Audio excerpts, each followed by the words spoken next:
우리의 하나님은 하나님은 알파와 오메가이십니다. 만물의 시원이고 궁극적인 미래인입니다. 하나님께 받아들여진 사람은 영원한 생명을 약속으로 받았을 뿐만 아니라 이미 지금 여기서 그 생명을 얻을 수 있습니다. 이제 예배가 시작됩니다. 마음을 하나로 모으십시오.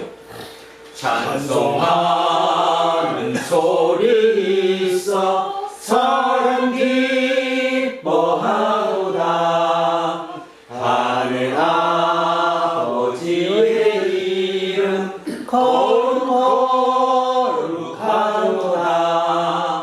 세상 사람 찬양하자.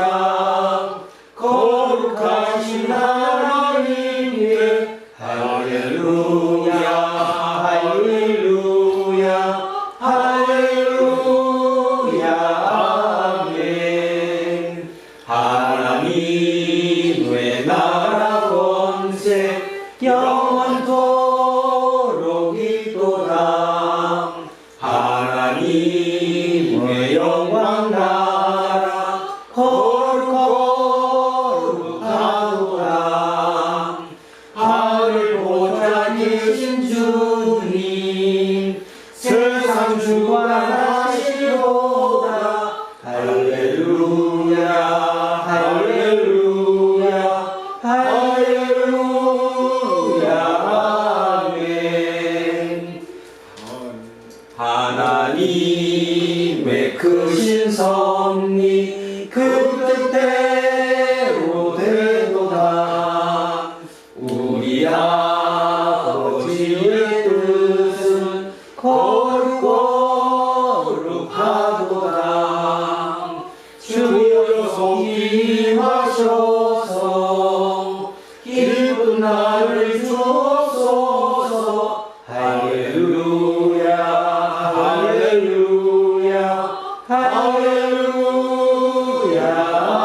아멘. 아멘. 온 세상을 권능으로 통치하시는 하나님, 우리는 하나님으로부터 선물을 받은 감각을 동원하여 생각과 판단과 결과 의지를 하나로 모아서 또한 우리의 현재와 미래의 모든 운명을 걸고 예배를 드리니 하나님 홀로 영광 받아 주십시오.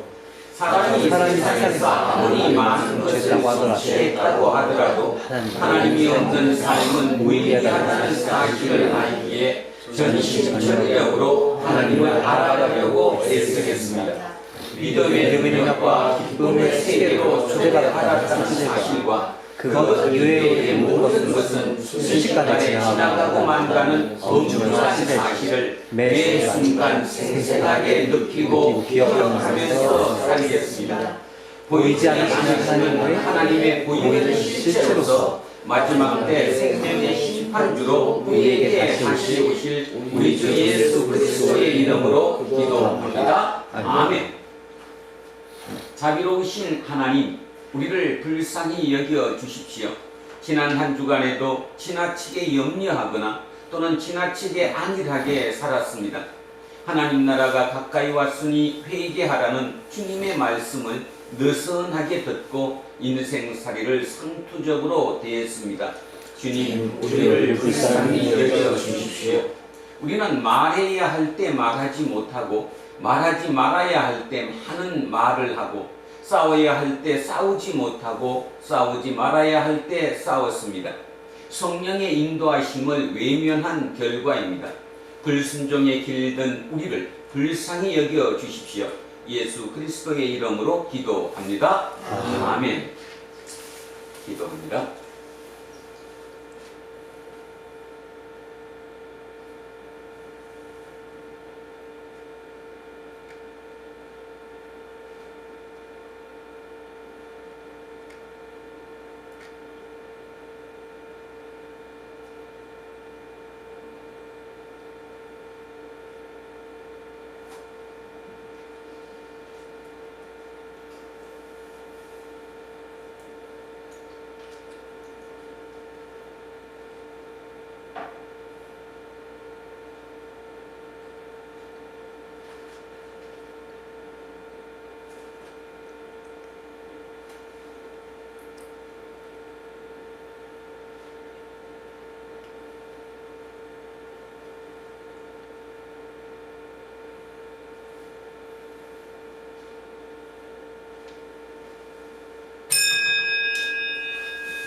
우리의 하나님은 자비와 긍휼함이 끝없으신 분이십니다.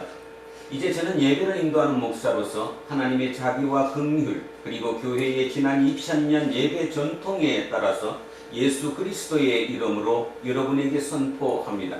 지금 여러분이 참회의 기도로 바친 모든 것들은 하나님으로부터 용서받았습니다. 기뻐하시고 이웃의 잘못도 기쁨으로 용서하십시오. 아멘. 자리에 앉아 주시죠. 찬송가 528장 찬송하겠습니다. 528장입니다. 예수가 우리를 부르는 소리 그 음성 부드러워 문 앞에 나와서 사면을 보면 우리를 기다리네. 오라 오라 방황치 말고 오라 죄 있는 자들아 이리로라 주 예수 앞에 오라 간절히 오라고 부르실 때엔 우리는 지체하랴 주님의 은혜를 대단히 받고 못 들은 채 하려나 오라 오라 방황치 말고 오라 죄 있는 자들아 이리로라 주 예수 앞에 오라 세월이 살같이 빠르게 지남 쾌락이 끝이 나고 사망의 그늘이 너와 내 앞엔 둘리며 가리우네. 오라 오라 방황치 말고 오라 죄 있는 자들아 이리로라 주 예수 앞에 오라 우리를 위하여 예비해 두신 영원한 집이 있어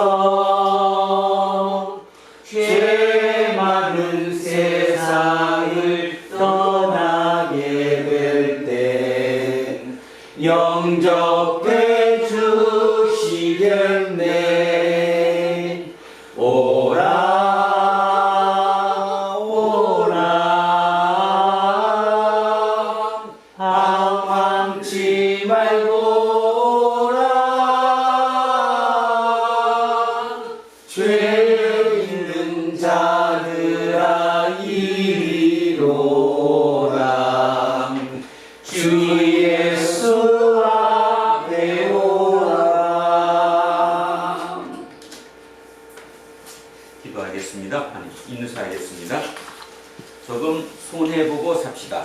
조금 손해보고 삽시다. 하나님 사랑합니다. 하나님 사랑합니다. 이문수님을 사랑합니다. 이문수님을 사랑합니다. 김재우님을 사랑합니다. 김재우님을 사랑합니다. 이으뜸님을 사랑합니다. 이득금님을 사랑합니다. 이영미님을 사랑합니다. 이영미님을 이영민님을 사랑합니다. 연승님을 사랑합니다. 이양승님을 사랑합니다. 연승님을 사랑합니다. 이연승님을 사랑합니다. 경관님을 사랑합니다. 안경관님을 사랑합니다. 천요셉님을 사랑합니다. 천요셉님을 사랑합니다. 이동영님을 사랑합니다. 이동영님을 사랑합니다. 이정근님을 사랑합니다. 이정근님을 사랑합니다. 김재세님을 사랑합니다. 김재세님을 사랑합니다. 목사님을 사랑합니다. 목사님을 사랑합니다. 이한빈님을 사랑합니다. 함께하지 못한 우리의 모든 성도님들을 사랑합니다.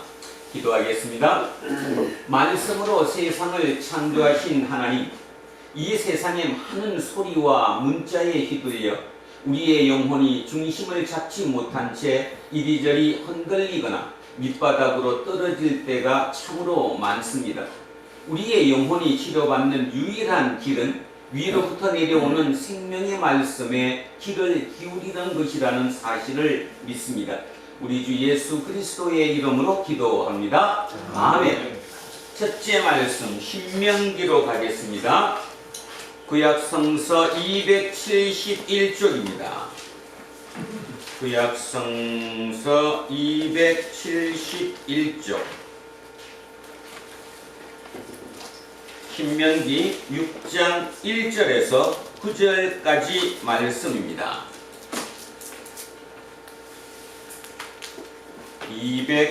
271쪽 신명기 6장 1절에서 9절까지 말씀 시작하겠습니다.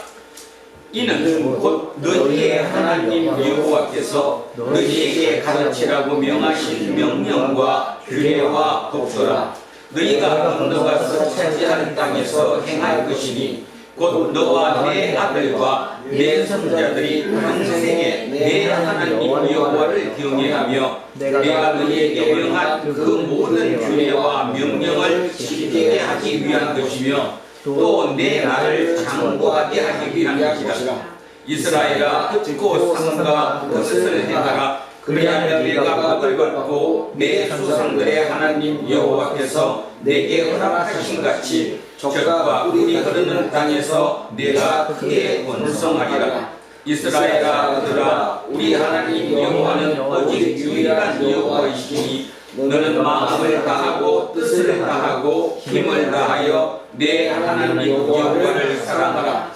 오늘 내가 내게 명하는 이 말씀을 너는 마음에 새기고 내 자녀에게 부지런히 가르치며 집에 앉았을 때에든지 길을 갈 때에든지 누워있을 때에든지 일어날 때에든지 이 말씀을 강론할 것이며 너는 또 그것을 내 손목에 베어 기호를 삼으며 내 미간에 붙여 표로 삼고 또 내 집 문설주와 바깥 문에 기록할지니라. 아멘.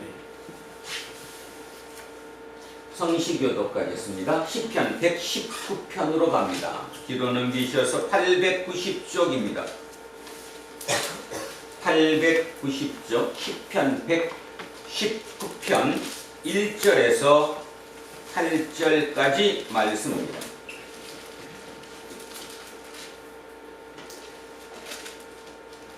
119편 1절에서 8절입니다.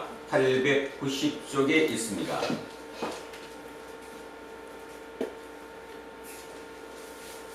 시작하겠습니다.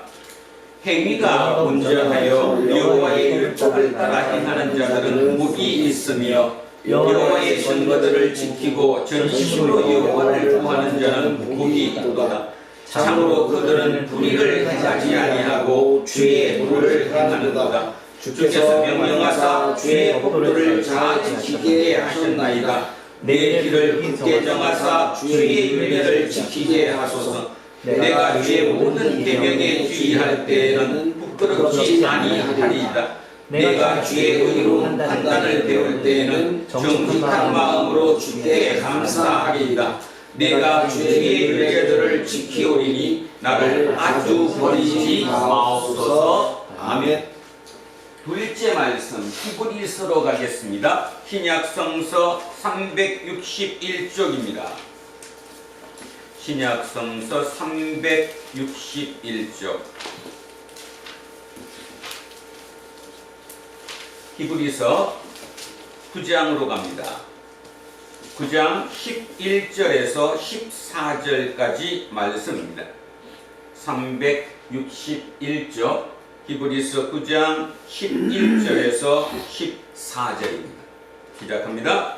그리스도께서는 장래 좋은 일에 대제사장으로서 손으로 씻지 아니한 것 곧 이 창조에 속하지 아니한 더 크고 온전한 장막으로 말미암아 여호와 흉화지에 필요하지 아니하고 오직 자기 행위로 영원한 속죄를 이루사 단번에 성소에 들어가셨느니라. 염소와 황소의 피와 및 암송아지의 죄를 부정한 자에게 뿌려 그 육체를 정결하게 하여 거룩하게 하거든 하물며 영원하신 성령으로 말미암아 흠없는 자기를 하나님께 드린 그리스도의 피가 어찌 너희 양심을 죽은 행실에서 깨끗하게 하고 살아계신 하나님을 섬기게 하지 못하겠느냐. 아멘. 셋째 말씀 마가복음입니다. 앞쪽으로 내려오셔서 76쪽입니다. 76쪽 마가복음 12장 28절에서 34절까지 말씀입니다. 76쪽 마가복음 12장 28절에서 34절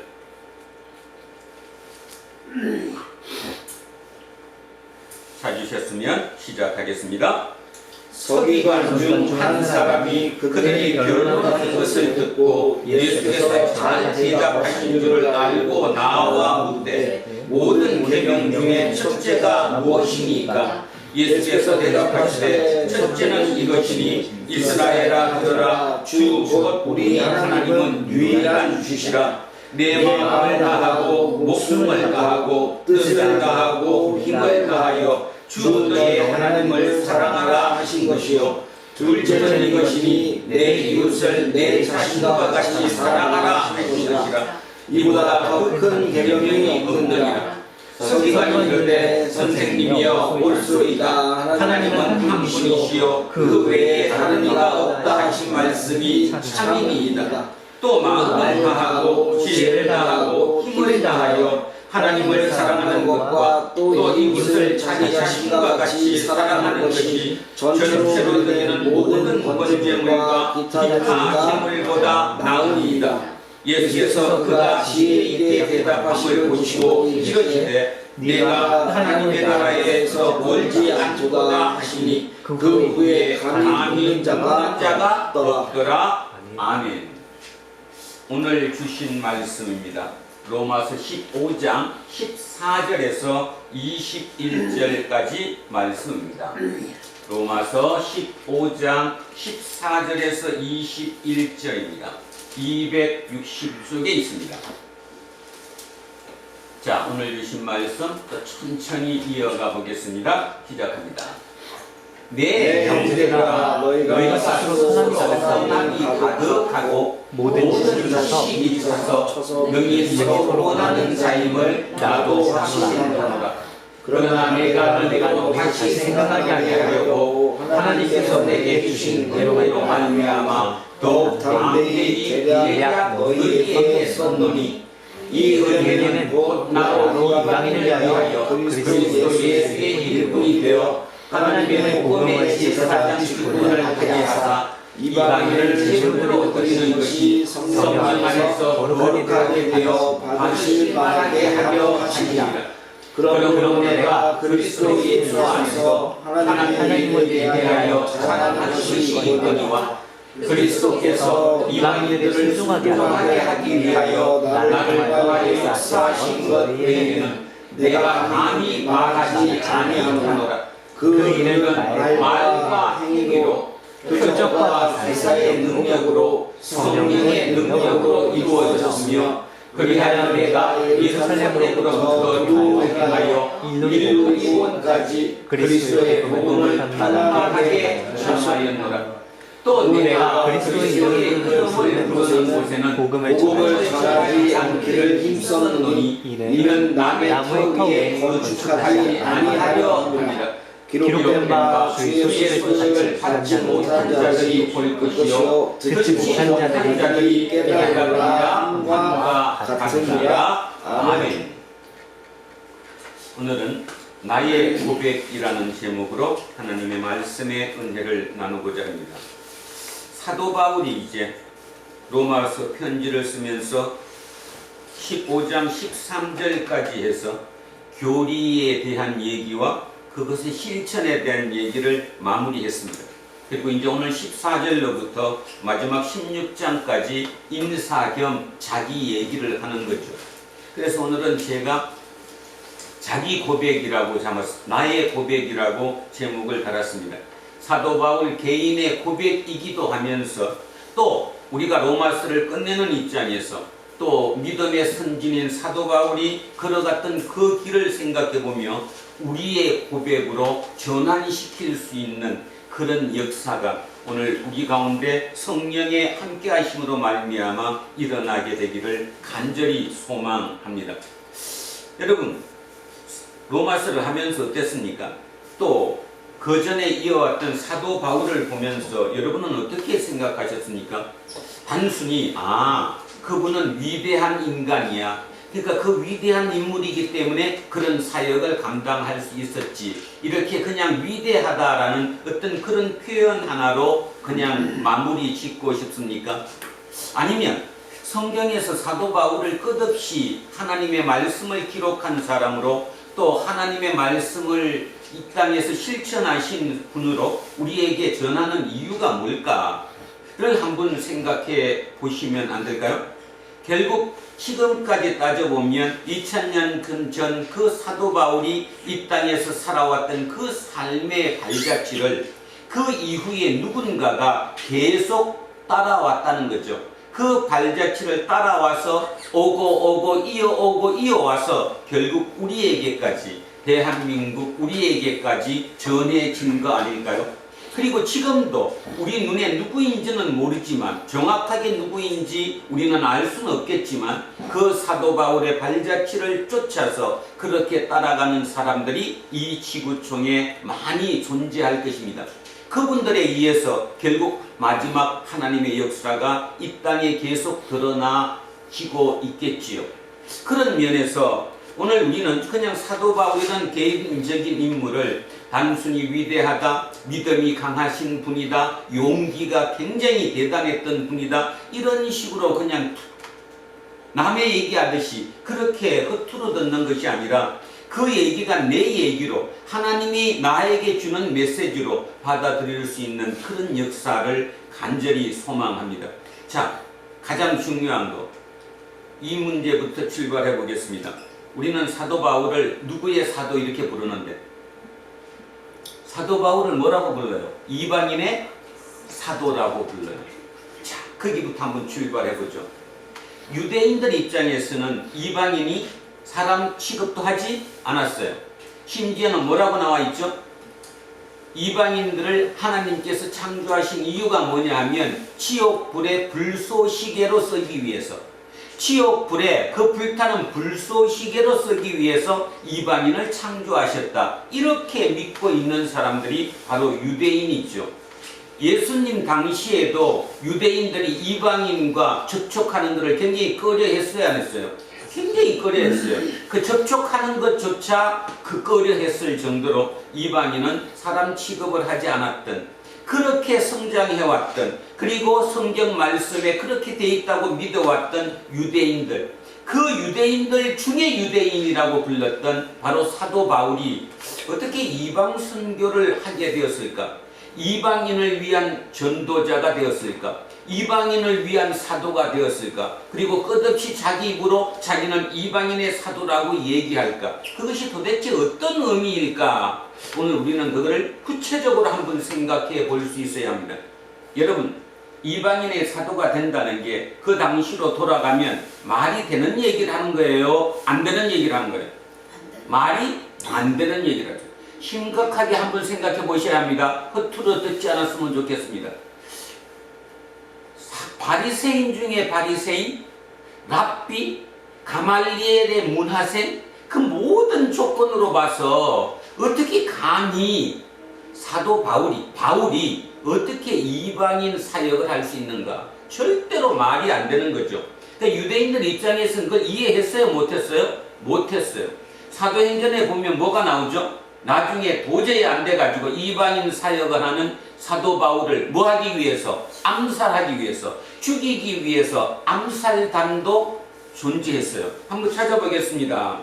사도행전 23장으로 한번 가보겠습니다. 사도행전 23장 229쪽 정도 되겠네요. 229쪽, 228쪽. 자, 사도행전 23장 12절에서 15절까지를 한번 보겠습니다. 자, 12절부터입니다. 제가 읽습니다. 날이 새매 유대인들이 당을 지어 맹세하되 바울을 죽이기 전에는 먹지도 아니하고 마시지도 아니하겠다 하고 이같이 동맹한 자가 40여 명이더라. 암살단이 40명이 조직됐어요. 대제사장들과 장로들에게 가서 말하되 우리가 바울을 죽이기 전에는 아무것도 먹지 않기로 굳게 맹세하였으니 이제 너희는 그의 사실을 더 자세히 물어보려는 척하면서 공회와 함께 천부장에게 청하여 바울을 너희에게로 데리고 내려오게 하라. 우리는 그가 가까이 오기 전에 죽이기로 준비하였노라 하더니 암살단이 조직됐다니까요. 한 사람이 얼마나 역적이었으면 그 나라의 반역자였으면 암살단이 조직되겠습니까? 이 암살단이 조직된 근본적인 이유는 사도 바울이 무슨 전도를 했기 때문이에요? 이방인 사역을 했기 때문이에요. 결국 가장 중요한 건 그기예요. 이방인 사역을 함으로 말미암아 결국 유대인들 입장에는 그를 죽여야 되겠다라고 생각할 정도였다는 거죠. 그리고 실제로 유대인을 통해서 엄청난 피해를 봤죠. 한 군데를 더 찾습니다. 고린도 후서로 갑니다. 고린도 후서 11장으로 가겠습니다. 고린도 후서 11장 300쪽? 299쪽? 97. 고린도 후서 11장 자 299쪽 300쪽 어디 그쯤 있을 것 같아요. 고린도후서 11장 23절에서 27절을 한번 보겠습니다. 고린도후서 21장 23절에서 27절. 자, 제가 읽습니다. 그들이 그리스도의 일꾼이냐 정신없는 말을 하거니와 나는 더욱 그러하도다. 내가 수고를 넘치도록 하고 옥에 갇히기도 더 많이 하고 매도 수없이 맞고 여러 번 죽을 뻔하였으니 유대인들에게 자 누구에게요? 유대인들에게 유대인의 암살까지도 했을 정도에 그전에도 끊임없이 방해를 했다는 거예요. 유대인들에게 40에서 하나 감한 매를 5번이나 맞고 3번은 태장으로 맞고 태장 볼기자 친다고 그러죠. 우리 옛날에 보면 나오는 거 벗겨놓고 뒤에 때리죠. 자, 한 번은 돌로 맞고 그 다음에 3번은 파선하고 파선이 뭐예요? 배가 망가졌다는 거죠. 배가. 자, 그리고 일주야를 깊은 바다에서 지냈으며 여러 번 여행하면서 강의 위험과 강도의 위험과 동족의 위험과 동족 유대인이에요. 동족의 위험과 이방인의 위험과 시내의 위험과 광야의 위험과 바다의 위험과 거짓 형제 중에 위험을 당하고 또 수고하며 애쓰고 여러 번 자지 못하고 줄이며 목마르고 여러 번 굶고 춥고 헐벗었노라. 이런 얘기를 들으면 어떻습니까? 그래도 아직도 실감이 안 나죠. 사도 바울을 여러분 속으로 데리고 모시고 와야 합니다. 여러분이 사도 바울의 입장에 서봐야 그게 복음이구나. 그 복음을 위해서 왜 사도 바울이 그렇게 엄청난 위대한 일을 행하였을까를 알 수 있죠. 그게 아니고 그냥 막연하게 사도 바울 유명한 사람이야, 믿음이 좋은 사람이고 용기도 뛰어난 사람이고 뭐 그런 식으로 얘기하면 우리의 신앙은 절대로 늘지 않죠.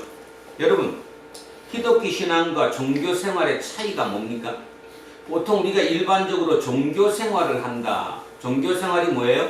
내가 열심으로 신께, 그죠? 바치고 봉사하고 어떤 일을 행함으로 인해, 내가 애씀으로 인해 그 신이 나에게 뭐를 달라고, 복을 달라고 하는 것, 그것이 일반적인 종교 생활이에요.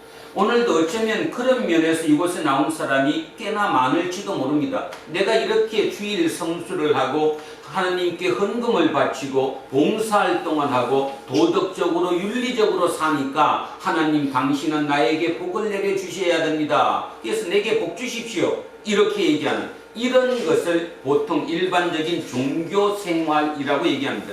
그러니까 사람들은 대개 그거를 종교생활이라고 얘기하죠. 근데 기독교 신앙생활은 어떻습니까? 우리가 얘기하는 기독교의 신앙생활은 종교생활과는 완전히 틀리죠. 어떻습니까? 종교생활하고 틀리는 이유. 신앙생활은 내가 하나님께 뭐 하는 거예요? 절대적으로 순종하는 거예요. 하나님께 순종한다는 뜻이 뭐예요? 내가 없어지고 뭐가 남는 겁니까? 하나님이 주가 되시는 거예요. 그러니까 내 삶이 사는 내 삶을 통해 하나님의 모습을 드러내게 하는 이 순종을 통한 이것이 바로 신앙생활이죠. 여러분이 무슨 일을 하든 오늘 아침에 일어나서 세수를 하고 하루의 그 삶을 사는 모든 과정 속에서 하나님의 모습을 드러내기로 하나님께 순종하는 삶을 사는 그것이 신앙생활이다 이겁니다. 근데 신앙생활과 종교생활을 착각해서 자기는 신앙생활을 아주 잘하고 있다라고 생각하는 경우도 참으로 많죠. 오늘 그 점에서 사도 바울을 통해 우리는 새로운 것을 깨달아야 할 것이라고 믿습니다. 자, 사도 바울을 다시 들어가겠습니다. 사도 바울은 이방인을 선교한다는 그 말도 안 되는, 어찌 보면 지금으로 얘기하면 혁명적인 일에 뛰어들었습니다. 왜 뛰어들었을까요? 그게 중요하죠.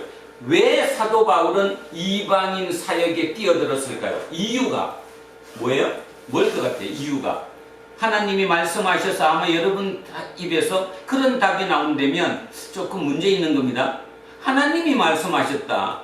그러면 하나님이 어떻게 말씀하셨어요? 사도 바울 귀에다 대고, 야 사도 바울아, 넌 지금부터 이방인 선교사야.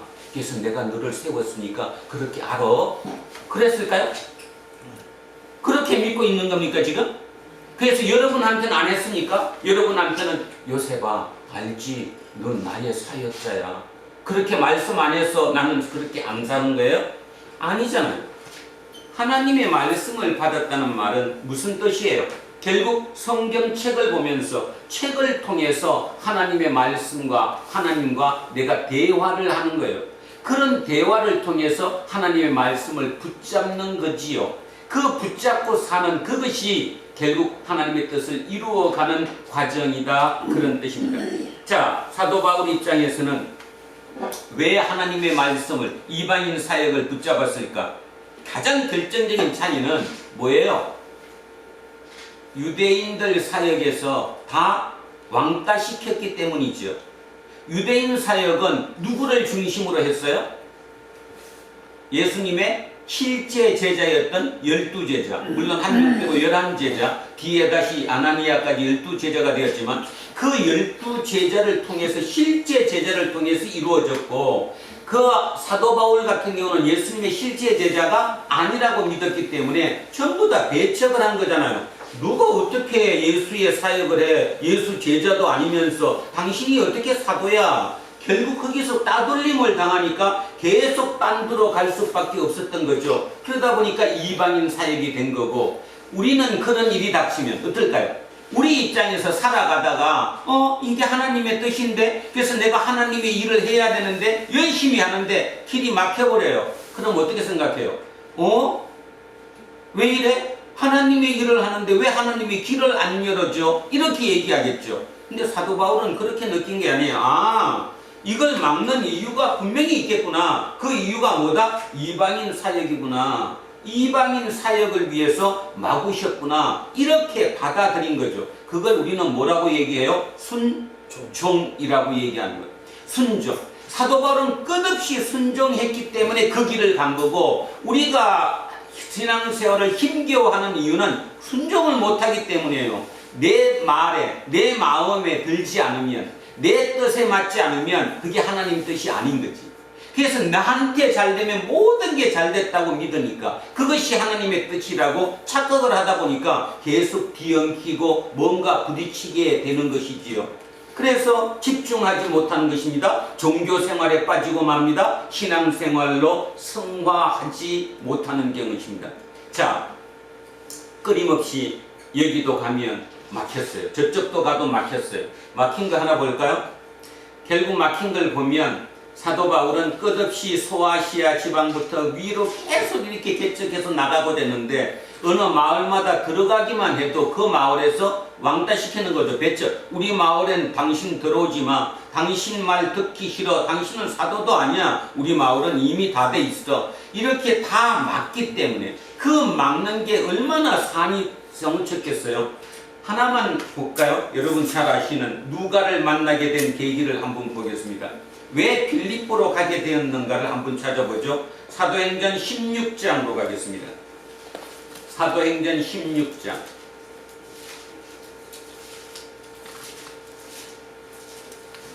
6절에서 10절까지 한번 보겠습니다. 사도행전 16장 6절에서 10절.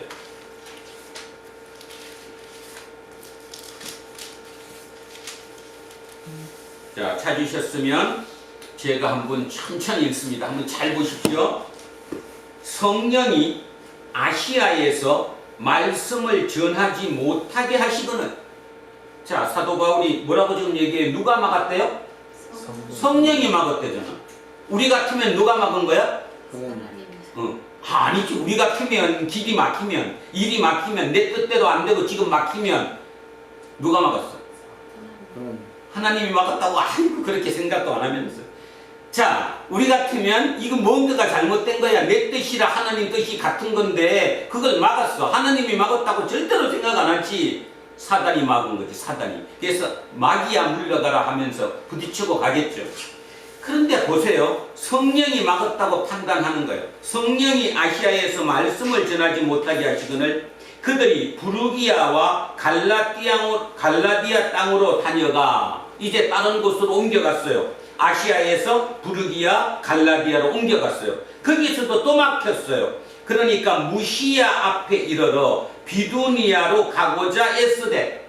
자, 이게 하나님 뜻이 아닌가 보다. 그러면 하나님의 뜻이 비두니아인가 보다 하고 거기로 가다고 애썼는데, 이번에도 예수의 영이 다른 말로 뭐예요? 성령이 허락하지 아니하시는 게. 이 짧은 6절, 7절, 2절에서 보면 막혀요, 안 막혀요? 길이 막혀요. 하나님의 일을 하는데, 하나님의 사역을 하는데 그 일이 계속 막히는 거예요. 그러니 얼마나 열받았겠어요. 옛날에는 자동차 타고 갔어요? 말 타고 갔어요? 아니면 걸어 다녔어요? 사도 바울이 걸어 다녔겠어요? 말 타고 다녔겠어요? 걸어 다녔어요. 얼마나 지치겠어요. 하루에 몇 마일을 가지도 못하는데 다 막히니. 그래서 8절 보십시오. 무시아를 지나 드로아에 내려갔는데, 무시아를 지나 드로아로 내려갔는데 밤에 환상이 바울에게 보이니 마게도니아 사람 하나가 서서 그에게 청하여 이르되 마게도냐로 건너와서 우리를 도우라 하거늘. 자, 밤에 뭘 꿨어요? 꿈 꿨죠? 밤에 꿈을 꿨는데 그 꿈에서 마케도니아, 원래 마케도니아는 유럽이에요. 그죠? 그 아시아가 아니에요. 거기는 바울이 생각지도 못했던 곳이에요. 전혀 갈 수 없다고 생각하는 곳이에요. 그곳에 있는 사람이 어디로 오래요? 마게도니아로 건너와서 우리를 도우래요. 그러면 이런 꿈을 꿨으면 여러분은 이렇게 생각할 수 있습니다. 밤에 자다가 그렇게 고생하다 보니까 꿈에 나타났구만. 여러분 고민해 한번 보세요. 10절 한번 보시면 바울이 그 환상을 보았을 때 우리가 우리 누구래요? 우리라는 뜻이 뭘까요? 우리는 혼자가 아니라는 뜻이죠. 그러면 지금 이 글을 쓴 사람이 누구예요? 누가예요. 사도행전을 기록한 사람은 누구라고요? 누가. 그러면 이 우리가 누구와 누구예요? 누가와 바울하고 일행이겠죠. 누가와 바울 일행이에요. 누가가 바로 어디 사람이에요? 마게도니아 빌립보 사람이에요. 마게도니아 빌립보. 그러니까 누가는 이방인 의사예요. 그러면 이 의사가 어떻게 이 드로아에서 누구를 만났을까? 바울을 만났을까? 머릿속으로 그림이 딱 그려지죠. 자, 바울이 가는 곳마다 길이 다 막혔어요. 자기가 예상하고 일로 해야지 막히는 거예요. 저쪽으로 가야지 막히는 거예요. 지치고 지쳤어요. 이제 병이 났다는 것입니다. 그래서 결국 드로아의 어느 여관방에서 그냥 완전히 우리 속된 표현으로 뻗었겠죠.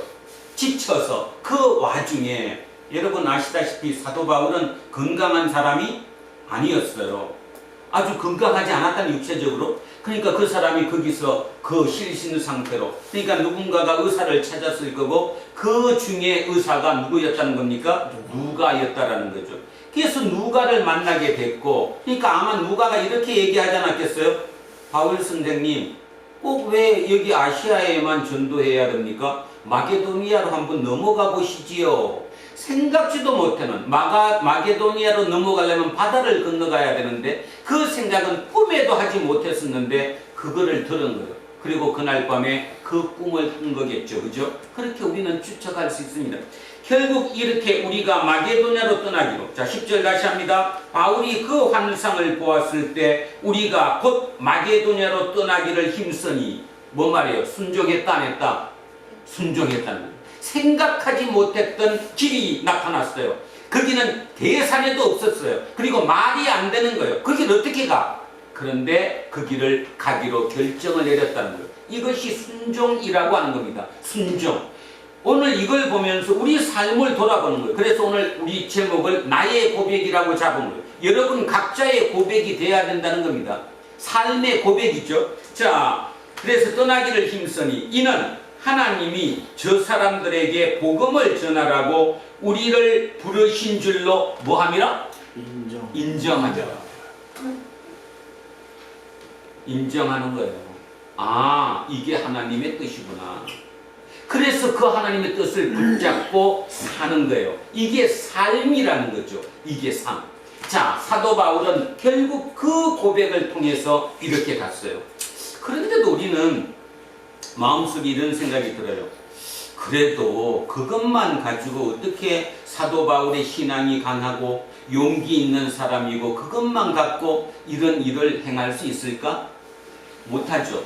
그래서 우리는 어떤 말을 붙여요? 사도 바울의 사역은 누가 한 거다? 성령이 한 거다. 이렇게 쉬운 말로 표현해요. 그러니까 그런 글을 맨날 읽으니까 그 말이 무슨 뜻인지도 몰라요. 근데 왜 나는 성령으로 일 안 하지?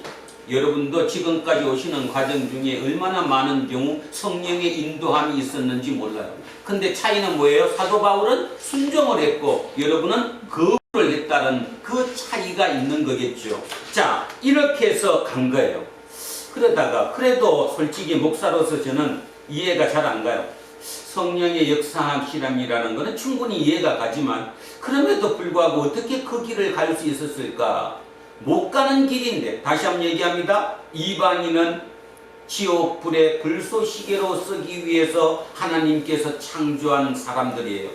그런 사람들과 식사도 못할 뿐더러 서로 마주치는 것조차 터부시했던 그 유대인인데, 그 유대인 중에 유대인인 어떻게 사도 바울이 어떻게 그 이방인들을 하나님의 백성으로 구원하는 그 사역에 뛰어들게 됐을까? 그걸 도저히 설명할 방법이 없어요. 그만 지금까지 제가 설명했듯이 말로는 그런데 그래도 뭔가 의심쩍죠. 그래서 제가 어제 이런 글을 읽으면서 그럴 수도 있겠구나 했습니다. 주보 뒤에 제가 조금은 요약해 놨습니다. 철학과 교수였던 레이몬드 무디 박사가 있었습니다. 그분은 원래 철학과 교수였어요. 우연한 기회에 레이몬드 무디 박사가 의사가 되었습니다. 그래서 큰 종합병원에 정신과 의사로 재직하고 있었는데 그 재직하고 있는 그 병원에서 뭐 자주는 아니지만 가끔 가다가 죽었다가 살아나는 사람들이 생기게 된 거죠.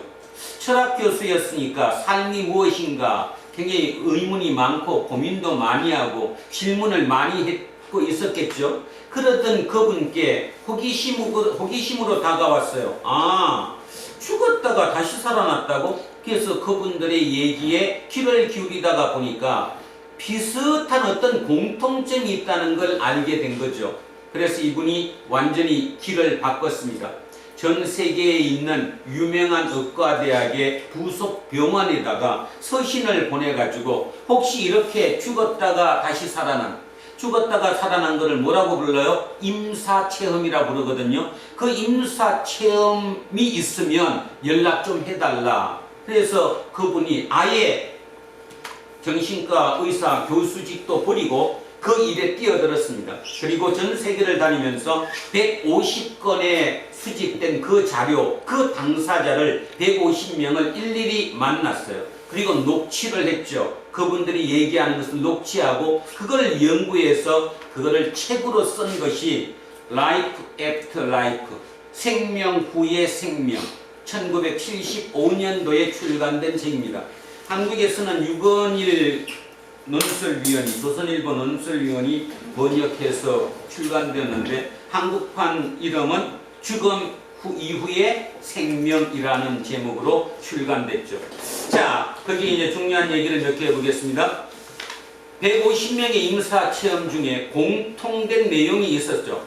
죽음의 문을 통과해서 저승에 갔을 때 밝은 빛이 다가왔고 빛중에 빛의 근원이신 분이 다가와서 그들에게 두 가지를 질문했다고 합니다. 자, 한 가지는 그대는 지상에 있을 동안에 사람을 얼마나 사랑하였느냐? 이게 한 가지 질문이고 또 한 가지 질문은 그대는 지상에 있을 동안에 하늘이 맡긴 사명을 얼마나 감당하였느냐? 이 두 가지 질문을 했다라는 거예요. 그 150명의 임사체험자의 공통점 중이라는 것입니다. 그리고 더 중요한 거, 그들이 임사체험을 경험한 그 사람들이 다시 살아난 이후의 삶이 완전히 변했다는 거예요. 그 변한 것을 요약해 봤더니 세 개로 나눠질 수 있는데, 첫째가 많은 사람들이 더 이상 물질적인 것에 집중하지 않고 사랑, 관계, 영적인 성장 등 더 본질적인 가치를 두게 되었다. 그럴 수 있겠죠? 두 번째, 죽음 이후의 세계를 경험했기 때문에 죽음에 대한 두려움이 크게 줄어들었다. 죽음을 두려워하지 않는 거예요. 죽음을 직접 체험해 보니까.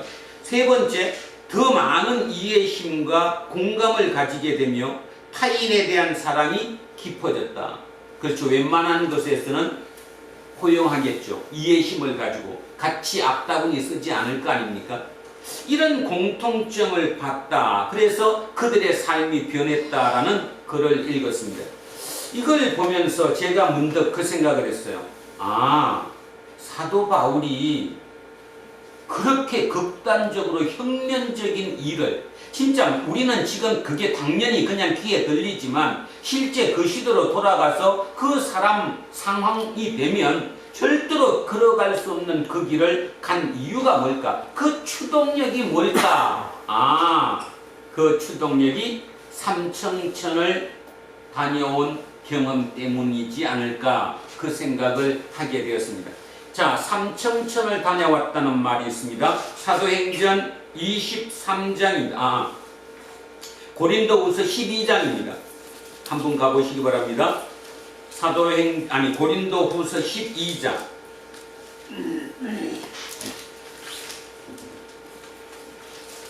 자, 고린도후서 12장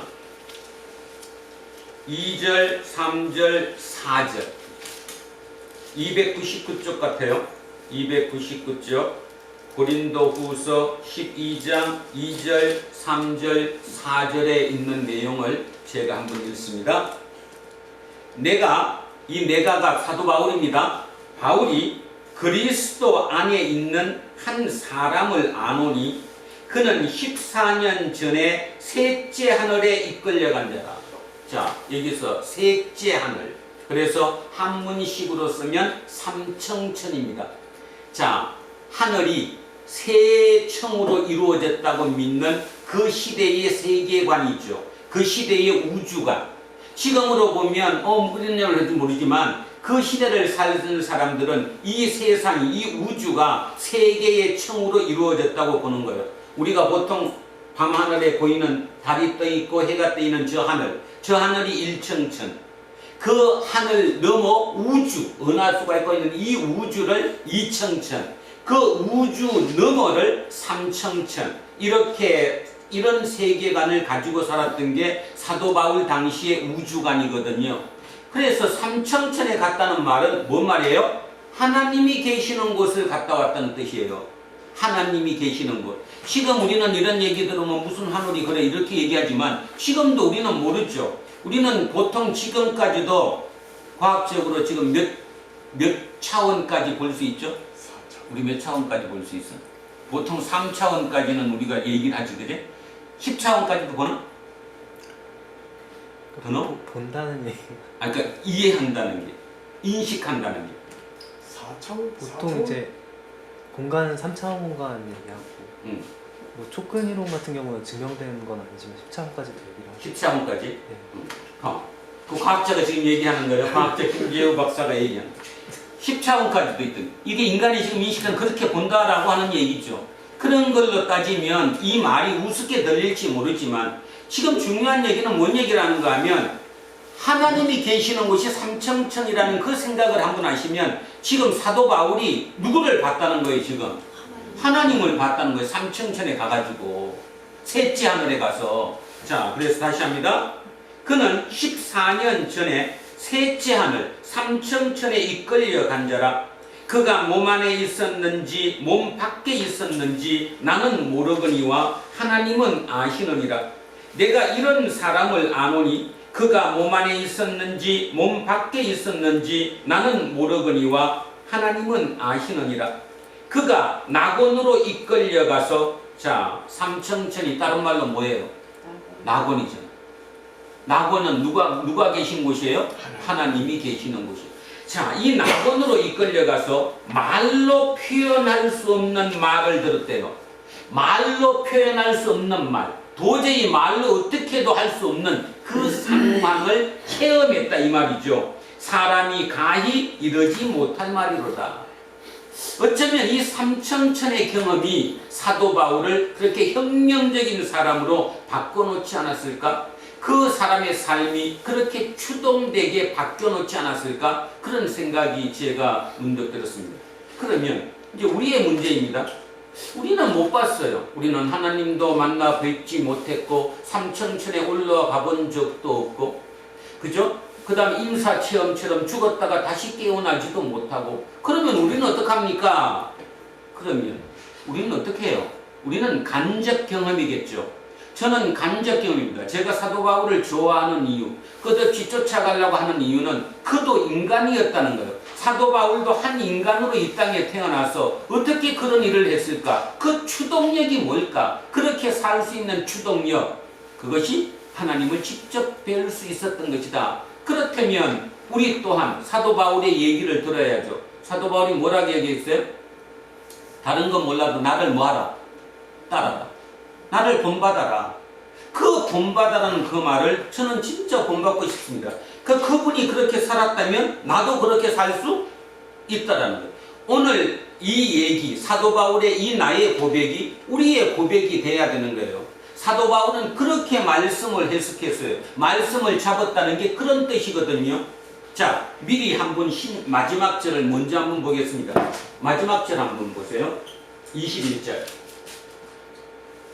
21절에 이렇게 표현합니다. 20절 한번 보십시오. 또 내가 그리스도의 이름을 부르는 곳에는 복음을 전하지 않기를 힘썼노니 이는 남의 터 위에 건축하지 아니하리 함이라. 자, 말은 굉장히 멋들어진 말을 썼어요. 이게 무슨 말입니까? 이미 예수 그리스도에 대한 복음이 전해진 곳에는 내가 갔다 안 갔다? 안 갔다. 그러면 나는 어디로 갔다? 전혀 예수가 알려지지 않은 곳, 예수를 모르는 곳, 복음이 알려지지 않은 그곳으로 갔다. 그러면 이 얘기 들으면서 아, 대단했구나 느낍니까? 왜 그렇게 했어요? 아까 얘기했잖아요. 우리 저거 누가 만난 얘기했잖아요. 들어와. 아까 들어와. 마게도니아로 가게 된 이유도 설명했죠. 막혔기 때문이에요. 그러니까 사도 바울도 막혔기 때문이에요. 근데 해석을 어떻게 해요? 막혔을 때 다음부터는 막히는 곳은 안 가겠다고 판단하잖아요. 그죠? 나는 이제 막힌 곳은 안 가겠다. 쉽게 얘기해서 예수 그리스도의 복음이 이미 전해진 곳은 절대로 내가 가지 않겠다. 왜? 가면 또 왕따 당하니까, 쫓겨나니까. 다시 마음을 바뀌었잖아요. 그래서 내가 그리스도의 이름을 부르는 곳에는 복음을 전하지 않기를 힘썼노니 이는 남의 터, 이미 남이 개척한 그 위에 건축하지 아니하려 함이라. 이렇게 자기 마음을 바꿨어요. 자, 그리고 이렇게 얘기합니다. 기록된 바라는 말은 어디에 돼 있다는 거예요? 성경에 기록돼 있다라는 거예요.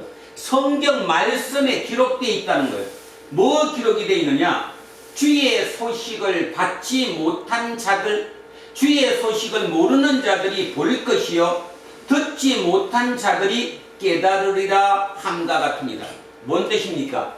이렇게 주의 이름을 부르는 곳, 복음이 전해진 곳에 자기가 다시 들어가지 않는 이유가 누구의 뜻을 실천하기 위해서라는 거예요? 하나님의 뜻을 실천하기 위해서라는 거예요. 이걸 보고 하나님이 내게 말씀하셨다고 믿는 거예요. 그 말씀을 붙잡고 사는 거예요. 지금도 똑같은 거예요. 그러면 이 말씀을 찾아가 보겠습니다. 도대체 어떤 말씀을 붙잡았는가? 이사야 52장 15절입니다. 이사야 52장 15절.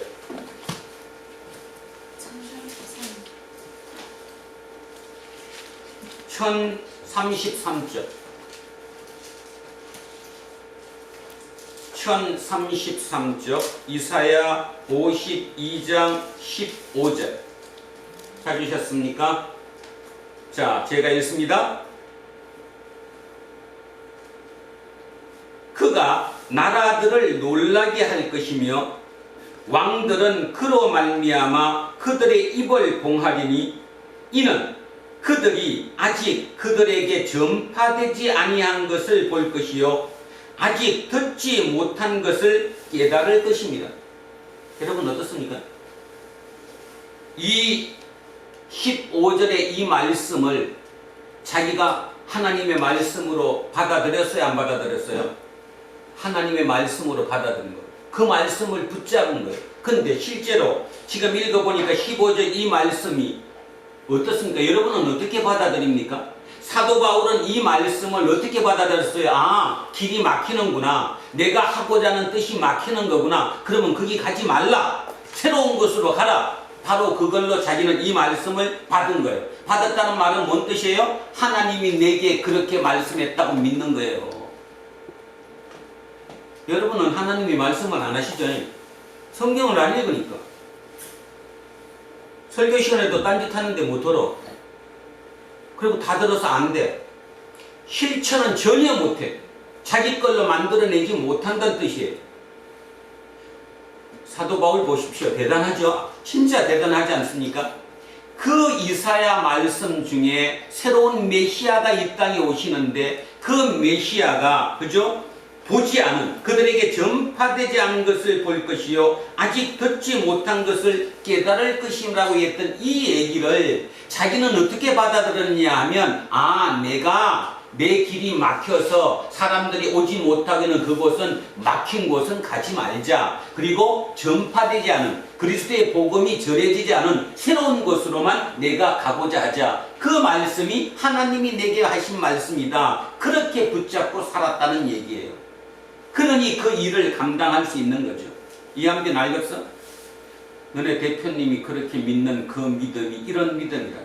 믿음이라는 거 다시 얘기하지만 하나님이 모든 사람에게 말씀하시는 게 아니에요. 뭐 맨날 귀에다 대고 하나님 이래라 저래라 하겠어요? 하나님이 너 내일 어떻기로 하라 이렇게 얘기하시는 않을 거 아니에요. 물론 아주 특별한 체험으로 아주 특별 체험이 있긴 하겠지만 대부분의 경우는 이 성경 말씀을 읽어가면서 묵상하면서 하나님의 말씀을 받는 거예요. 내가 그 말씀을 붙잡고 의지를 갖고 용기를 갖고 그 길을 헤쳐나가는 거예요. 사도 바울은 바로 그 점으로 위대했던 사도가 됐던 거예요. 그죠? 바로 그 점이에요. 그런데 우리는 지금 신앙생활을 왜 하느냐 하면 신앙생활로 하는 것보다는 종교생활로 하는 경우가 많아요. 내 힘을 얻기 위해서, 내 성공을 위해서, 내 성취를 위해서, 내 속에 있는 욕망, 그 어떤 성공의 성취를 이 하나님의 힘으로 이뤄내기 위해서 그런 경우가 상당히 많아요. 제 개인적인 얘기를 한번 해보겠습니다.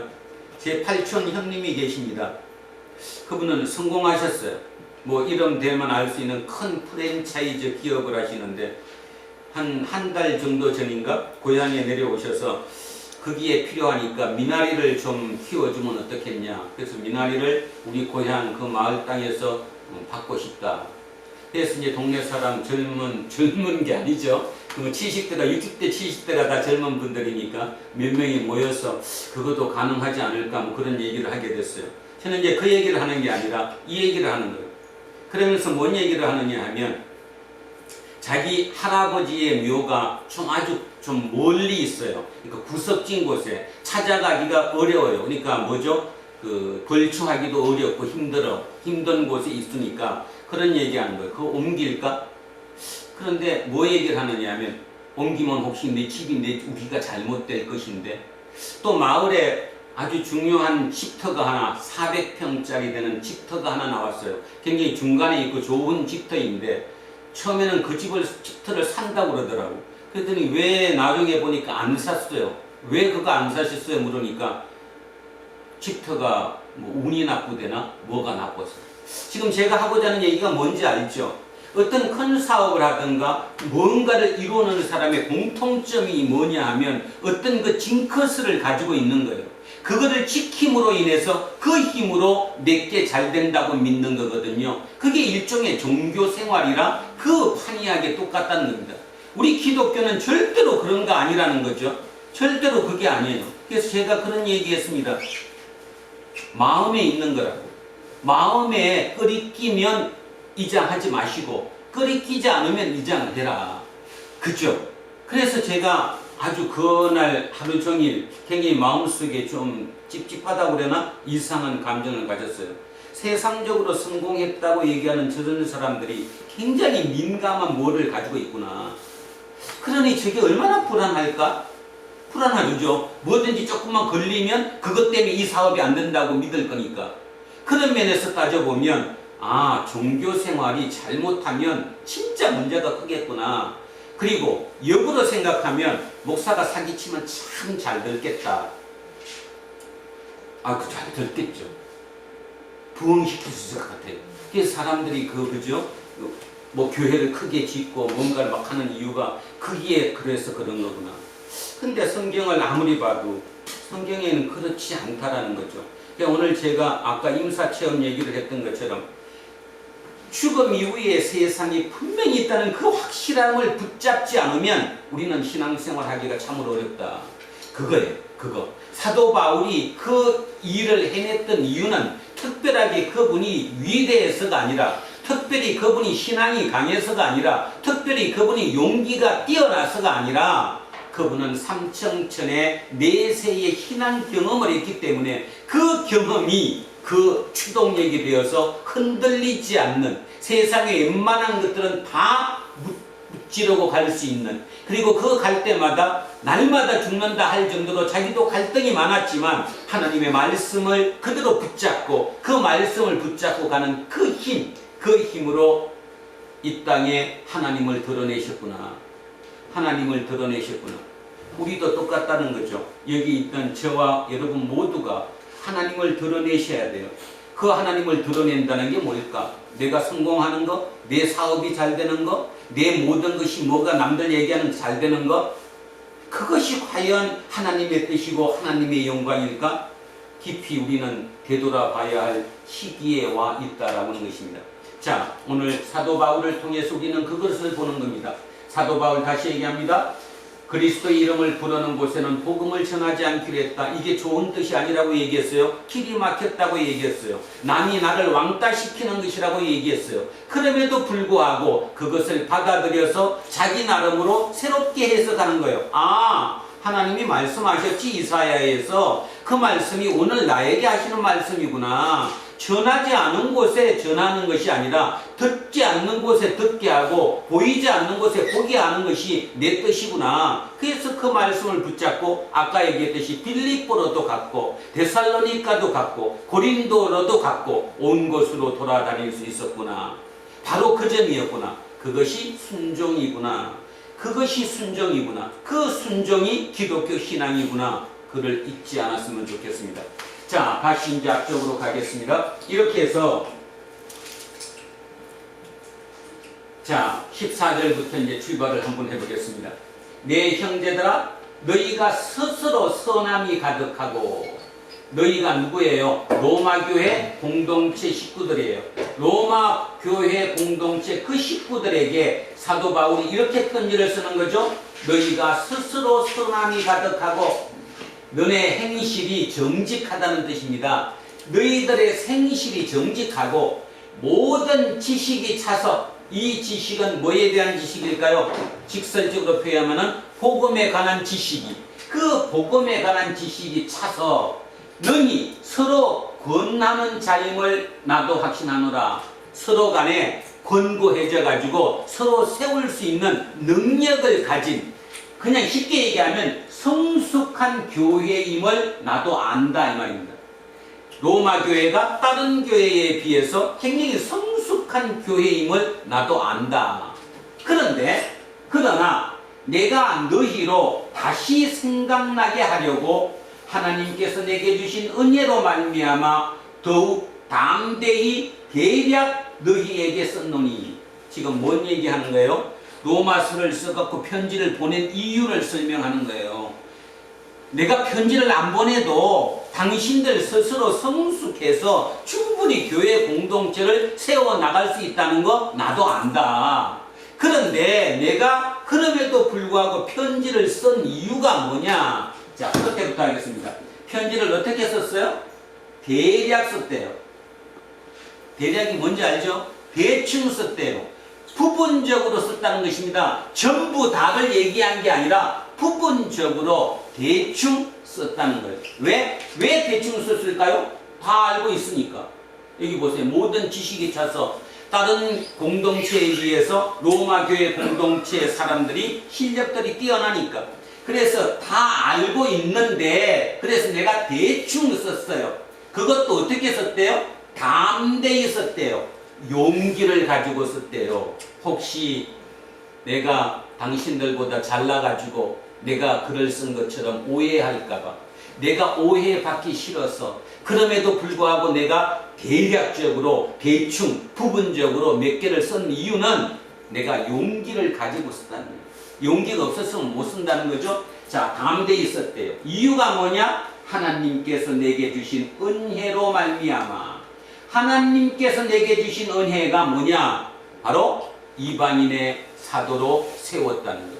그걸 나는 철석같이 믿으니까, 나를 하나님이 세우셨다고 믿으니까 도중에 길이 많이 막혔지만 그것이 중요한 게 아니라, 유대인들이 나를 암살하려고 하지만 그것이 문제가 아니라, 유대인들이 나를 그렇게 5번이나 때리고 3번이나 태장으로 때리고 1번은 돌로 때리고 그 다음에 3번의 파선을 당할 정도로 그렇게 고통을, 공격을 당했지만 그럼에도 불구하고 하나님께서 내게 맡기신 그 은혜, 그걸 은혜라고 생각한대요. 여러분에게 맡긴 게 은혜라는 거예요. 저에게 맡긴 게 하나님의 은혜라는 거예요. 이병선이를 이렇게 조그만 교회이지만 여기서 열심으로 사역을 할 수 있게끔, 설교할 수 있게끔 맡기신 분이 하나님이시라는 거예요. 그게 나로 봐서는 절대적인 하나님의 은혜라는 거예요. 고통이 아니라 은혜다. 자, 근데 이 은혜로 담대히 용기를 가지고 내가 대충 썼는데 오해하지는 말아달라. 내가 당신들 위에 서서 지시하거나 이런 거 아니다. 자, 그러면서 이유가 뭐냐? 너희로 다시 생각나게 하려고, 다시 기초로 돌아가라고. 두란노 교회 다시 기초를 세우는 교회라고 그랬어요. 다시 처음으로 돌아가라고. 복음의 기초로 돌아가라고. 그 복음의 그 감격을, 처음 받아들였던 감격을 다시 한번 상기시키려고 그래서 이 편지를 썼대요. 자, 16절 갑니다. 이 은혜는 곧 나로 이방인을 위하여 그리스도 예수의 일꾼이 되었다. 이게 은혜라는 거죠. 이방인의 사도가 되었어. 이방인을 전도하는 전도자가 된 게 하나님의 은혜라는 거예요. 이 하나님의 은혜로 하나님의 복음의 제사장 직분을 하게 하사 이방인을 제물로 드리는 것이 성령 안에서 거룩하게 되어 받으실 만하게 하려 하심이라. 좀 어렵죠? 쉽게 풀면 이 뜻입니다. 내가 이방인의 사도가 됐어. 이거를 구약에 빗대어 보면 구약은 뭐를 지냈어요? 제사를 지냈어요. 제사를 지내는 사람을 뭐라고 부르죠? 제사장. 그러면 제사장이 제사를 뭘로 지냈어요? 제물을 바치고 지냈어요. 그 제물, 제사장과 제물, 쉽게 말해서 제사장은 제물을 하나님께 바치는 일을 하는 그 구약을 빗대서 자기가 제사장이라는 거예요. 제사장. 근데 제물이 뭐냐는 거죠? 제물이 양도 아니고 소도 아니고 제물이 누구예요? 이방인이에요. 이방인을 제물로 해서 내가 하나님께 드리겠다는 거죠. 그러면 제물은 어떻게 해야 돼요? 깨끗해야 돼요. 거룩해야 돼요. 그래서 그 제물을 이방인을 제물로 드리는데 이방인의 제물이 성령 안에서 거룩하게 된대요. 누구 안에서? 성령 안에서. 자, 이게 유대인 입장에서 보면 또 말이 안 되는 거죠. 우리만 거룩한 사람이지, 선민인 우리 유대인만 거룩한 사람이지 어떻게 이방인이 거룩할 수 있냐 이 말이에요. 특히 성령은 하나님의 영이에요. 하나님의 영이 성령인데 하나님은 우리의 신인데 어떻게 그분께서 이방인에 대해서 그렇게 할 수 있느냐. 자, 이런 모든 뜻을 우리는 간단하게 글 하나로 읽고 말지만 깊이 있게 들어가면 그 당시로 돌아가면 지금 말이 안 되는 얘기를 사도 바울이 하고 있는 거예요. 성령 안에서 이 이방인들을 거룩하게 만들게 돼가지고 그 거룩한 제물을 바치는 역할, 그 역할이 나의 역할이다. 그게 사도 바울. 그 역할을 감당하기 위해서 로마 교회 공동체도 누구들 중심이니까, 이방인 중심인 곳이니까 내가 당신들에게 편지를 쓸 수밖에 없었다. 그 얘기를 합니다. 내가 편지를 쓴 이유, 바로 그 쓴 이유는 이방인들을 구원시키는 것, 그것을 목적으로 하기 때문에 당신들에게 편지를 썼다. 그러므로 내가 그리스도 예수 안에서 하나님의 일에 대하여 자랑하는 것이 있거니와. 오해하면 안 돼요? 그리스도 예수 안에서 하나님의 일을 자랑하는 거지 나를 자랑하는 게 아니에요. 예를 들어서 내가 하나님의 축복을 받아서 하나님의 복을 받아가지고 큰 기업을 읽었다. 그러고 나면 사람들이 다 변해요, 안 변해요? 성공하면 변하잖아요. 왜? 이 일을 내가 이뤘다고 생각하니까. 내가 누군지 알지? 내가 이거 이룬 사람이야. 인간이 이렇게 변하는 거죠. 근데 사도 바울은 이렇게 얘기해요. 내가 그런 것이 아니라 나를 도구 삼아서 하나님께서 이 일을 이루셨다. 그것을 나는 자랑한다. 결론적으로 얘기하면 내가 하나님의 도구인 것이 자랑스럽다. 하나님의 도구인 것이 자랑스럽다. 오늘 이후에 여러분과 저 모두에게 하나님의 도구가 된 것이 자랑스럽다라고 느껴져야 됩니다. 자, 17절이 그 얘기입니다. 그러므로 내가 그리스도 예수 안에서 하나님의 일에 대하여 자랑하는 것이 있거니와. 그리스도께서 이방인들을 순종하게 하기 위하여 나를 통하여 역사하신 것. 그러니까 내가 누구의 도구가 됐어요 지금? 하나님의 도구가 돼서 내 도구인 나를 통해서 누가 구원받았어요? 이방인이 구원받았어요. 나를 통해서 이방인이 구원을 받았어요. 그래서 이방인들을 순종하게 했어요. 종교 생활을 하는 게 아니라 하나님께 순종하게 했어요. 예수 그리스도께 순종하게 했어요. 자, 이방을 순종하게 하기 위해서 나를 통해서 역사하신 것 외에는 내가 감히 말하지 아니하노라. 내 자랑은 아무것도 없다. 나는 철저하게 하나님의 도구가 되었다. 그래서 나를 통해서 이방인들이 구원을 받게 되었다. 그 일은 말과 행위로. 자, 중요한 말 두 개 나왔습니다. 일단 말과 행위로. 이 말은 뭐예요? 설교하는 거, 편지 보내는 거.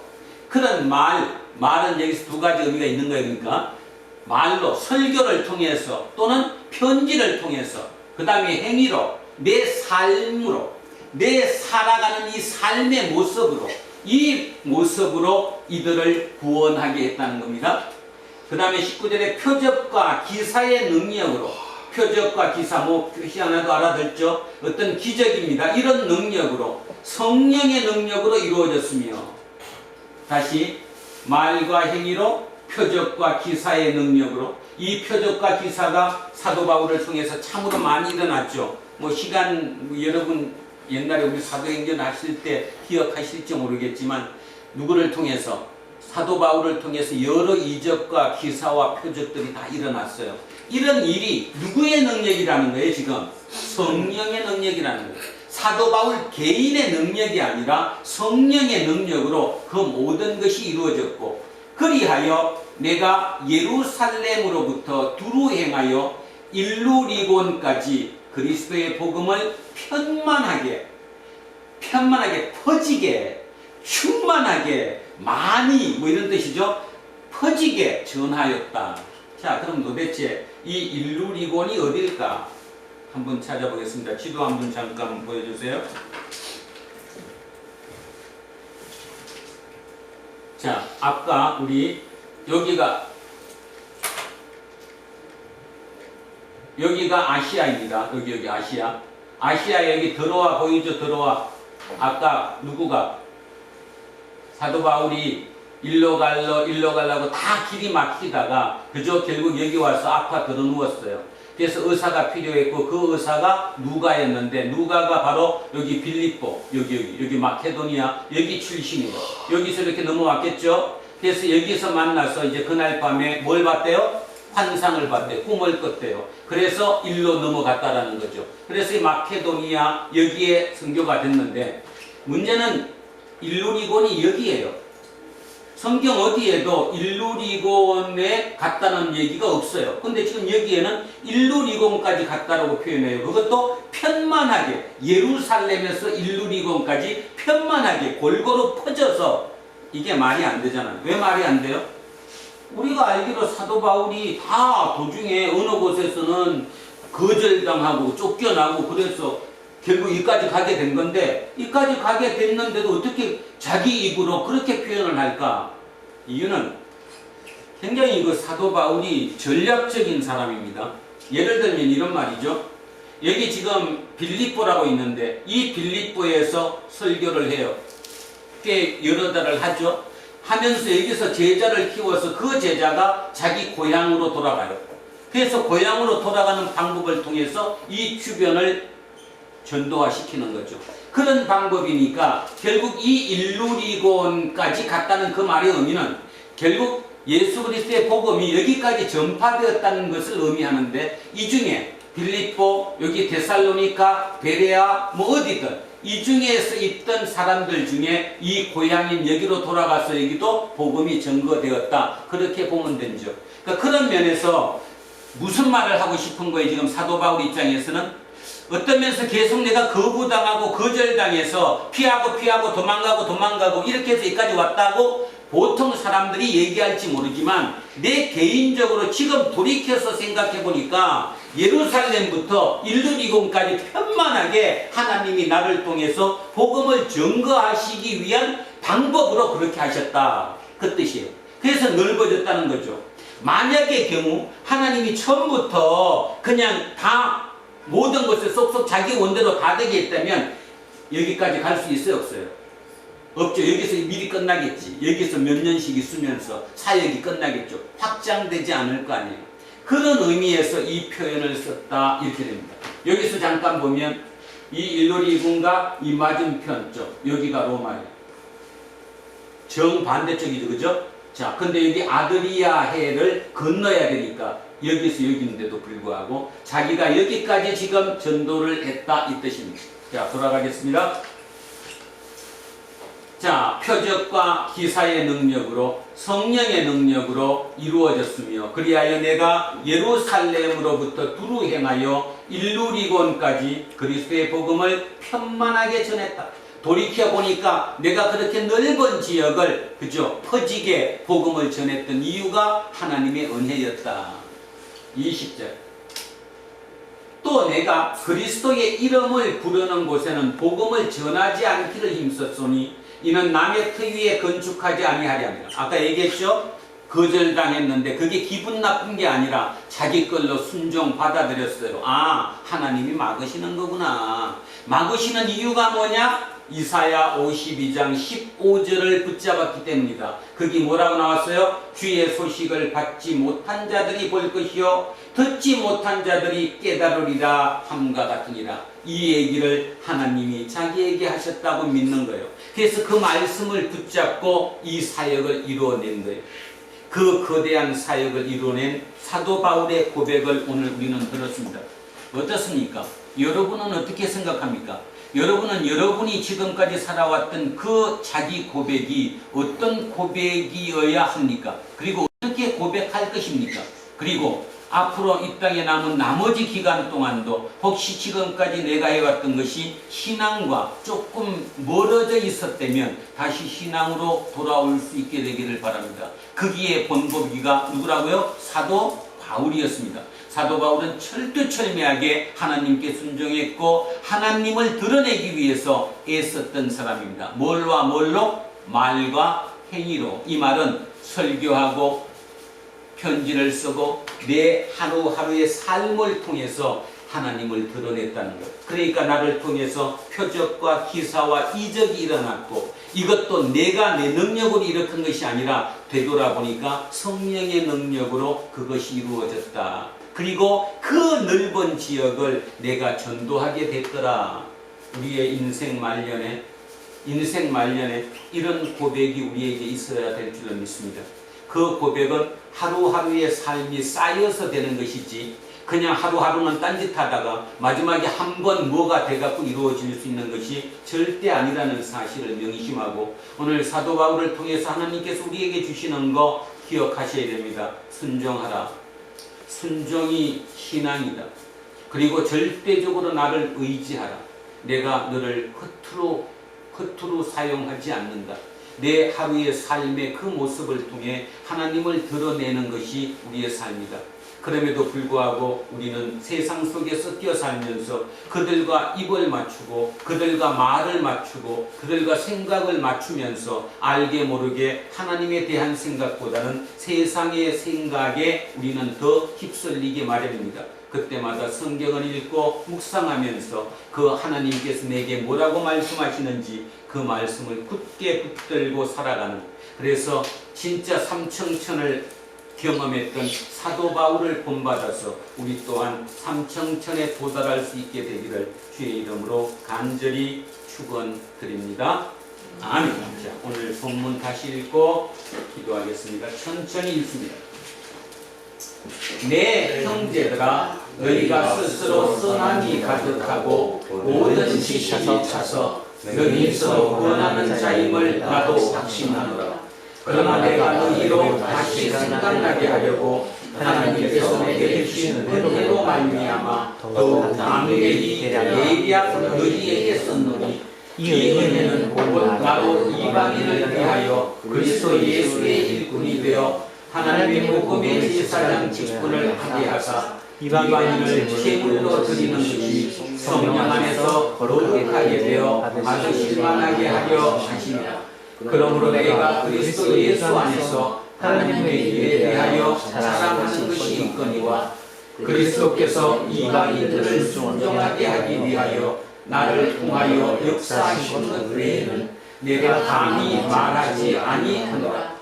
그 일은 말과 행위로 표적과 기사의 능력으로 성령의 능력으로 이루어졌으며 그리하여 내가 예루살렘으로부터 두루 행하여 일루 이공까지 그리스도의 복음을 편하게 전하였노라. 또 내가 그리스도의 이름을 부르는 곳에는 복음을 전하지 않기를 힘썼노니 이는 남의 터 위에 건축하지 아니하려 함이라. 기록된 바 주의 소식을 받지 못한 자들이 볼 것이요 듣지 못한 자들이 깨달으리라 함과 같으니라. 아멘. 살아계신 아버지 하나님, 2000년 전 사도 바울을 통해 역사하셨던 그 하나님, 오늘도 제2, 제3의 사도 바울을 찾고 계심을 믿습니다. 그 사도 바울을 통해 세상을 바꾸어 놓으셨듯이 지금 이 땅의 미래를 위해 또 누군가의 제2, 제3의 사도 바울을 통해 하나님께서 역사하심을 믿습니다. 그 모든 일에 우리가 그 도구로 사용될 수 있도록 우리를 사용해 주십시오. 항상 그럴 때마다 우리 마음을 지키기 위해 하나님과 대화를 나누고 묵상하며 그 하나님의 말씀을 하나님의 말씀으로 진정으로 붙잡고 살아갈 수 있는, 그래서 어떤 일이든 그 모든 일을 능치 못함이 없는 우리 두란노 교회 모든 성도들이 될 수 있도록 우리를 역사하여 주십시오. 감사드리며 거룩하신 우리 주 예수 그리스도의 이름으로 기도합니다. 아멘. 찬송가 542장 찬송하겠습니다. 구주 예수 의지하니 심히 기쁜 일일세. 영생 허락 받았으니 의심할 수 없도다. 예수 믿는 것은 받은 증거 많도다. 예수 귀한 예수 믿음 더욱 주소서. 구주 예수 의지하니 심히 기쁜 일일세. 주를 믿는 나의 마음 그의 피에 적시네. 예수 믿는 것은 받은 증거 많도다. 예수 귀한 예수 믿음 더욱 주소서. 구주 예수 의지하여 죄악 벗어버리네. 악이 받고 영생함을 주께 모두 얻었네. 예수 믿는 것은 받은 증거 많도다. 예수 귀한 예수 믿음 더욱 주소서. 구주 예수 의지하여 구원함을 얻었네. 영원 무궁징하도록 주여 함께 하소서. 예수 믿는 것은 받은 증거 많도다. 예수 귀한 예수 믿음 더욱 주소서. 아멘. 자, 자리에서 일어서십시오. 사도신경으로 신앙 고백 드리겠습니다. 나는 전능하신 아버지 하나님 첫째의 창조주를 믿습니다. 나는 그의 유일하신 아들 우리 주 예수 그리스도를 믿습니다. 그를 성령으로 잉태되어 동정녀 마리아에게서 나시고 본디오 빌라도에게 고난을 받아 십자가에 못 박혀 죽으시고 장사분 24일 만에 죽은 자 가운데서 다시 살아나셨으며 하늘이 열리시어 전능하신 아버지 하나님 우편에 앉아 계시다가 거기로부터 살아있는 자와 죽은 자를 심판하러 오십니다. 나는 성령을 믿으며 거룩한 공교회와 성도의 교제와 죄를 용서하는 것과 몸의 부활과 영생을 믿습니다. 아멘. 내게 있는 모든 것을 아낌없이 드리는 사랑하고 의지하며 주만 따라 살리라. 주께 드리네, 주께 드리네. 사랑하는 구주 앞에 모두 드리네. 사랑하는 주님께 모두 드립니다. 오늘도 이 예물에 우리의 온 마음을 담아 주님께 올려드립니다. 우리의 그 온 마음은 오직 하나님께 순종하며 살 것이라는 다짐입니다.